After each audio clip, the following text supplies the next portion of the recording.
So here we have the Hyundai Tucson automatic on a 16 plate. I'm going to start off by showing you around the outside of the car, and then we'll hop in and run through some controls on the inside. But from the outside, you can see it's a 5-door car with alloy wheels. Let's start off inside the boot and then work our way around the rest of it from there. As we approach the back of the car, you can see we have a tow bar on there. We have reversing sensors as well. Plenty of boot space, along with that 60/40 split folding rear seat should you wish to increase this space even further. This vinyl boot liner would have been an additional extra on this car from new. And then if we lift this tray section, we have a full-size alloy spare wheel. Okay, so we're just going to work our way back round to the front of the car, and then we'll hop in and run through some controls on the inside. But now that we've done a full circle of it, you can see it's in excellent condition the whole way round.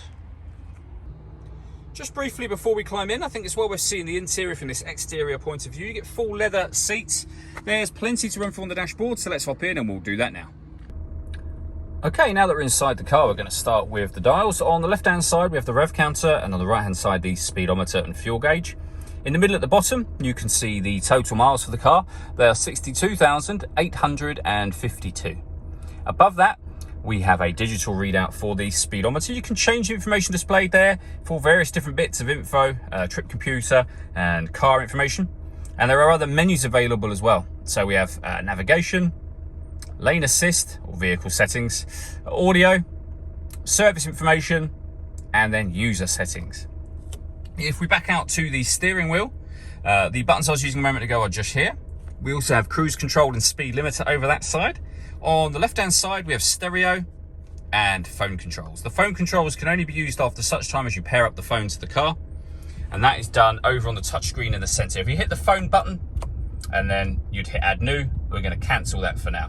When it comes to music, we have the radio, of course. This car has got FM, AM, and DAB, as you can see. If you want to listen to your own music, you can do. Nothing is connected at the moment, but you can connect up an auxiliary device and a USB device as well. You can also stream your music wirelessly via Bluetooth audio. This car also has satellite navigation, a really nice, clear, easy system to use. This dial comes into play a lot with this particular screen, but as I say, really easy system overall. If I pop the car into reverse, you'll see on top of those reversing sensors, we also have a full color reversing camera as well, with guidelines to show you what direction the car is headed in relation to the image that's being shown on the screen. Working our way down, we have dual zone climate control. So you can adjust the passenger temperature, the driver temperature. You can increase and decrease the fan speed. You can determine what direction you like the air to be distributed in. The air conditioning is on at the minute, so off, back on again, or hit auto. The car will now take control of the direction of the air and the fan speed to maintain those temperatures, which you can hear it doing. You can override that whenever you wish to. Put it back on your own setting here as well. We also have a heated driver seat, heated passenger seat, both with 3 different heat settings each, and an air-conditioned driver and passenger seat, again with 3 different levels of air conditioning. If you've not had an air-conditioned seat before, they're a fantastic extra. In the middle here, we have a heated steering wheel, and then heated rear screen. This button will divert the car's air conditioning to the front screen, and this one will recirculate the air that's in the car. That's a great way of heating it up or cooling it down quickly depending on the temperature you set here.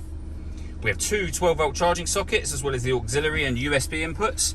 The gear lever for the fully automatic gearbox. We have an electronic handbrake. This button turns the parking sensors on and off. We can turn on the auto hold function for the handbrake. Drive mode will put the car into sport or normal. Down the bottom here, we can turn on downhill brake control. This button will lock the car's 4-wheel drive. And then finally, this one will turn on the autonomous parking for the car. The last thing I wanted to mention is the panoramic glass roof on this car. So we have a sunblind that opens all the way to the back of the rear seat, and a proper sunroof that will slide back as well.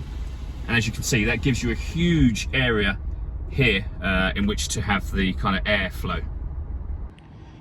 All that leaves me to say is thank you for taking the time to watch this video. If you'd like to come and see the car for yourself and have a test drive, please feel free to give us a call here at Mach 1 Cars. We'd love to hear from you soon.